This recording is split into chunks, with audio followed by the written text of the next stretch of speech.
Reporte 100. Senador del PRI, Jorge Carlos Ramírez Marín, quien ayer votó a favor de la ampliación de la participación del Ejército en tareas de seguridad pública de 2024 a 2028, con algunos cambios en el dictamen original, que nos acepta una llamada de teléfono esta mañana. Senador, ¿cómo está? Buenos días. Bueno. Sí, senador, buenos días, ¿cómo está? ¿Qué tal? Buenos días, Carlos, a la orden. Sí, senador, dice el senador panista Yulén Rementería que los 11 votos que obtuvo Morena de la oposición para avalar esta ampliación de la participación de las Fuerzas Armadas en tareas de seguridad pública se desprendieron de amenazas, presiones, cooptaciones y ofrecimientos de toda índole. ¿Lo amenazaron? ¿Lo presionaron, senador? ¿Lo cooptaron? ¿Le ofrecieron algo? Yo lo veo al revés.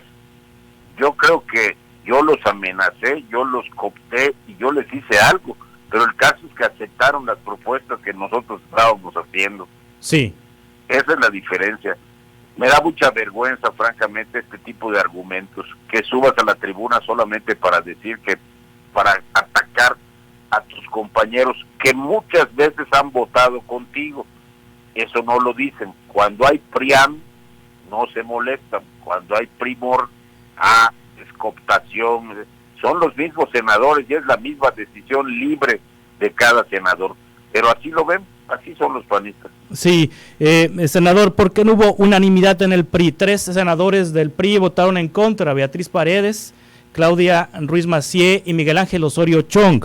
Son ustedes 13 y votaron 9 a favor, 3 en contra. Porque se acordó que el voto fuera libre y porque un grupo de senadores desde el principio, desde que llegó la propuesta de la Cámara de Diputados, dijimos que no íbamos a aceptar la propuesta que estaba llegando, pero tampoco íbamos a perder la oportunidad de meterle mano a la Constitución para cambiar cosas que serían útiles para el país y sobre todo para la seguridad del país. Sí. Era esa gran oportunidad y eso hicimos. ¿De qué manera usted amenazó, presionó, cooptó y ofreció para apoyar esta ampliación de la participación del Ejército en labores de seguridad? Pues es muy simple, o lo hacían o no votábamos a favor. Sí, pero ¿qué es lo que le incluyó? ¿Qué candados le puso el PRI a esto? Mire, hace más de 20 años que el Ejército está en la calle, hace 5 sexenios que el Ejército está en la calle haciendo labores de seguridad. Es la primera vez que el Congreso va a poder llamar a cuentas al Ejército y la Marina para pedirles cuentas de qué están haciendo. En lugar de hacer un proceso de militarización, es decir, de ir evaluando nada más en qué está el Ejército y qué está haciendo, este es un proceso de desmilitarización. En cada uno de esos informes de 6 meses, el Ejército debe ir diciendo de dónde se puede retirar. Y el Congreso, esta comisión bicameral, emitirá recomendaciones. Esto nunca se había hecho. Emitirá recomendaciones que serán votadas en su pleno y serán remitidas al presidente. En otras palabras, le dicen, aquí está la tarea. Sí. Nunca había tenido el Congreso esta participación. El Ejército, la discusión fue en tareas de seguridad, pero el Ejército está prácticamente metido en todos los temas en el país. Jorge Carlos Ramírez Marín está metido en aeropuertos. De hecho, hay un reconocimiento de que hasta una aerolínea quiere poner el Ejército para volar el avión presidencial que nunca se vendió. Es un ejército constructor del Tren Maya, es un ejército constructor de los bancos del bienestar, es un ejército que está en las aduanas, es un ejército distribuidor de medicamentos, es un ejército que hasta labores de turismo quiere realizar. ¿No es demasiado el poder que se le está dando al Ejército? Claro que sí. Por eso era impensable que solamente le dijeras que no, te quedaras con tu propuesta. Por eso era indispensable que construyéramos algo que equilibrara desde el poder político, desde el poder civil, lo que está haciendo el Ejército, porque nosotros no tenemos facultades para impedir que lo pongan a limpiar calles o que lo pongan a dirigir una aerolínea, pero sí tenemos facultades en materia de seguridad, que debiera ser la principal tarea. Mira, yo me explico que el Ejército tenga que patrullar las calles de Acapulco. No encuentro cómo explicarme que no hay ingenieros mexicanos que puedan hacer el Tren Maya. Eso es totalmente diferente. Eso es militarización. Pero aquí lo que estamos haciendo es estableciendo este control desde el Congreso. Y lo penoso es que haya habido diputados y senadores que digan, es que no se puede, es que como hasta crees que va a venir el general. ¡Qué vergüenza!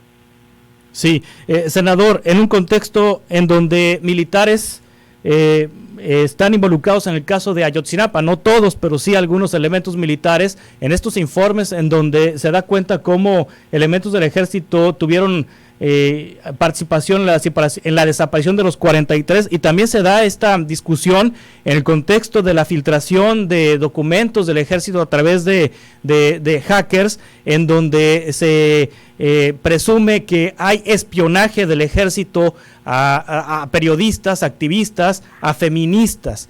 Es decir, esta parte ¿no les hizo ruido en que la conversación se hiciera en este contexto? Nos hace mucho ruido. Por eso estamos pidiendo que haya controles al ejército. Nos hace mucho ruido, pero nosotros dejamos establecida una institución. Los otros optaron por simplemente decir sus discursos. Sí. Están en su derecho, son senadores, pero en 6 meses nosotros veremos al ejército, así lo dije en mi discurso, presentándose a rendir cuentas. Ahí le podrás preguntar de todo esto, los hackers, el espionaje, con qué condiciones y bajo qué parámetros se deciden las investigaciones, etcétera, etcétera. Hoy no lo puedes hacer. Sí, ¿qué papel jugó en esta discusión Adán Augusto López con ustedes los senadores de oposición? Muchas veces me han preguntado que si hablé con el secretario de Gobernación, y mi respuesta fue que con quién querían que yo hablara, con Carlos III o con la princesa Beatriz de Holanda. Él es el responsable de la política interior del país, de las relaciones con los otros poderes. Por supuesto que tenía que estar pendiente del desarrollo de las negociaciones y de la concertación, porque no llegas a un acuerdo si no cedes, y no llegas a un acuerdo si no construyes. Lo dije ayer y lo sostengo. La política y el gobierno deben hacerse desde la humildad, no desde la soberbia. Sí. Cuando como oposición te portas soberbio, pierdes la oportunidad de construir algo para el país. Eso pasó ayer y te los decía Ricardo Monreal. 11 puntos de los presentados fueron aceptados. Por 2 que no fueron aceptados, decidieron retirarse de la mesa. Eso es una lástima, porque estoy seguro que había una gran riqueza en esas propuestas y nos lo perdimos. Sí, ¿qué papel jugó Alejandro Moreno Cárdenas, el presidente nacional del PRI, de quien se originó esta propuesta, bueno, de quien respaldó esta propuesta de la ampliación de la participación del ejército en labores de seguridad pública 2028 a través de una diputada en San Lázaro, y de quien se dijo, consiguió que se nulificara el proceso de desafuero que se solicitó en su contra, y la persecución que tenía del gobierno de Campeche y la persecución que tenía del gobierno federal, porque finalmente dejó de ser tema Alejandro Moreno Cárdenas? ¿Qué papel jugó Alito Moreno? Con los senadores ninguno, salvo las normales peticiones de información para ver qué iba a pasar o cómo podía ser, y además necesarias, porque ahora tendrá que jugar un papel cuando este asunto regrese a la Cámara de Diputados. Sí. Ahí tendrá que hacerse otro trabajo, y bueno, ya le corresponderá a Alejandro Moreno, que es diputado, que es presidente del PRI y que está ahí en esa bancada. Sí, coincidencia que le bajaron el guante de la cara a Alejandro Moreno de parte de la gobernadora de Campeche y de parte del gobierno federal. Nosotros no somos, los senadores no somos los autores de la propuesta. Sí. Muchas veces preguntamos por qué en esos momentos se hacía esa propuesta, pero pues sí, esa tendría que tener una respuesta de él, no mía. Sí, ¿qué papel jugó Manlio Fabio Beltrones? ¿Tuvo algún papel Manlio Fabio Beltrones? No, pero sí jugó un papel definitivo Silvana Beltrones. Sí. Qué senadora tan inteligente tiene Sonora en Silvana Beltrones. Sí. Qué persona tan constructiva y útil tiene en Silvana Beltrones. Pero para mí de verdad es un verdadero placer siempre tener la oportunidad de trabajar con Silvana. Sí, ¿por qué me dice que tuvo un papel trascendente la senadora de Sonora? Porque en la construcción del tema presupuestal fundamentalmente, y en el tema de derechos humanos. Las propuestas de Silvana son las que finalmente se impusieron y las defendió con determinación hasta que no fueron aprobadas por la mayoría parlamentaria y por el gobierno, que es finalmente el que les da el visto bueno. Sí. Gracias a Silvana Beltrones, ahora va a haber un fondo que se compondrá, es un fondo adicional que se compondrá de recursos de decomisos que en lugar de irse a tianguis, tendrán que irse a fortalecer el tema de la seguridad pública. Se compondrá de el dinero que se quede en los bancos después de distintos procesos y que no pueden recuperar por ser mal habido ni los anteriores dueños ni el gobierno. Ahora se modifica la ley para que en un plazo mucho más corto este dinero se incorpore a este fondo y sirva para las tareas de seguridad. Sí. Eso lo hizo Silvana.